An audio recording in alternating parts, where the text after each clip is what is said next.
Hello दोस्तों, pizza से लेके पास्ता और चाउमीन से लेके बर्गर तक कई सारी चीजों में डलने वाला टोमेटो केचप आज कई खाने की चीजों में उपयोग होता है और घरों में भी इसे खूब इस्तेमाल किया जाता है। जो बनता तो टमाटरों से है, लेकिन क्या आपने कभी सोचा है कि खेत में उगने वाले टमाटर कैसे बॉटल में पैक टमाटो केचप में बदल जाते हैं? तो चलिए जानते हैं इस कमाल के वीडियो में कि फैक्ट्री में टमाटो केचप कैसे बनता है। दोस्तों, टमाटो केचप बनने की शुरुआत होती है टमाटर के खेतों से, जहां पर हाथों की सहायता से अच्छे से पके हुए टमाटरों को तोड़ लेते हैं और टूटे हुए टमाटरों को प्लास्टिक क्राइड में इकट्ठा कर लेते हैं। फैक्ट्री में जाने से पहले खराब और बिना पके हुए टमाटरों की छटाई होती है और सिर्फ अच्छे से पके हुए टमाटरों को ही क्राइड में भरकर ट्रक की सहायता से फैक्ट्री में भेजते हैं। फैक्ट्री में जब ये टमाटर पहुंचते हैं तो सबसे पहले होती है इसकी लैब टेस्टिंग, जिसके द्वारा टमाटर में पल्प, कंसंट्रेशन, फाइबर, एसिडिटी और पील थिकनेस आदि की जानकारी प्राप्त की जाती है। क्नॉइस।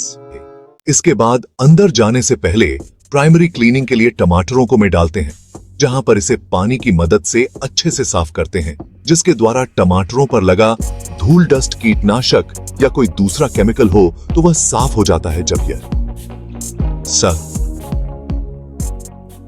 इसके बाद इन टमाटरों को फ्रूट वॉशर में भेजते हैं, जहां पर टमाटरों को दोबारा पानी के साथ साथ एयर बबल और ओजोन के द्वारा साफ करते हैं।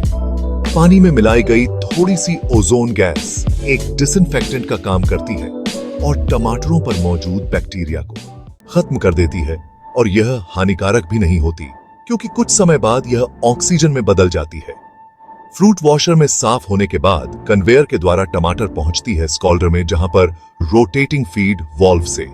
होते हुए टमाटर पहुंचते हैं हॉट बाथ चैम्बर में, जहां इन्हें उबलते हुए पानी में डुबाकर निकाल लेते हैं, जिससे टमाटर का छिलका नरम हो जाता है। वहां से फिर यह रोटेटिंग आउटलेट बाल से गुजरते हैं, जिसमें मौजूद वैक्यूम टमाटर के छिलके को ढीला कर देता है, और इस तरह स्कॉल्डर से गर्म टमाटर निकलते हैं जिसका छिलका नरम और ढीला हो चुका होता है, जिन्हें पील हंटर से गुजारती है, जिसमें सीरीज में कई सारे सॉफ्ट ब्रेसेस लगी होती है, जो कन्वेयर पर जाते हुए टमाटरों को कुरे देती है, जिससे टमाटर का छिलका अलग हो जाता है, और फिर इन्हें पिंच रोलर कन्वेयर के ऊपर से गुजारती है, जिसमें जो रोलर लगी होती है वह ऑपोजिट डायरेक्शन में घूमती है, जो टमाटर के छिलकों को खींचकर नीचे पहुंचा देती है, और छिलके नीचे ये उससे हटी है गिरती रहती है। लेकिन टमाटरों को कुछ भी नहीं होता। उनका बड़ा आकार होने की वजह से यहां से होते हुए अब यह टमाटर फिर से सॉर्टिंग कन्वेयर से गुजरती है,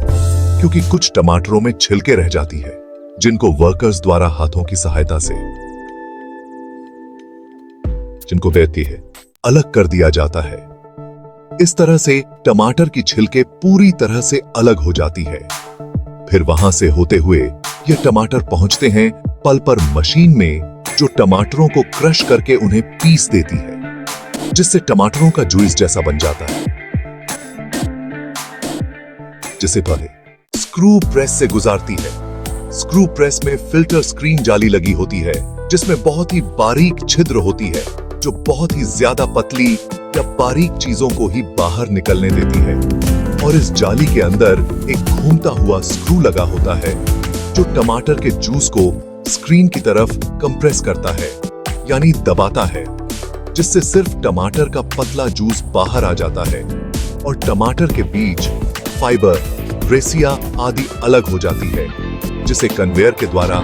बाहर निकाल देते हैं। हम आपको बता दें कि आपने छोटे शहर और गांव आदि में लोगों को मशीन के द्वारा सरसों का तेल निकलवाते देखा होगा। वह मशीन भी स्क्रू प्रेस के सिद्धांत पर काम करती है। स्क्रू प्रेस के द्वारा जो टमाटर का सांप जूस निकलता है वह बहुत ही ज्यादा पतला होता है, जिससे कुछ भी नहीं बन सकता। इसलिए इसे गाढ़ा करने की जरूरत होती है, जिसके लिए कई सारे मेथड्स हैं। जैसे कई छोटी फैक्ट्रीज में टमेटो जूस को कई सारे हीटिंग टैंक में डालते हैं। क्नॉइस जूस को नीचे से गैस बर्नर द्वारा लगातार गर्म किया जाता है। टैंक में मिक्सिंग ब्लेड मैकेनिज्म लगा होता है, जो लगातार उसे मिक्स करता रहता है, ताकि जूस एक सा गर्म हो और जले नहीं,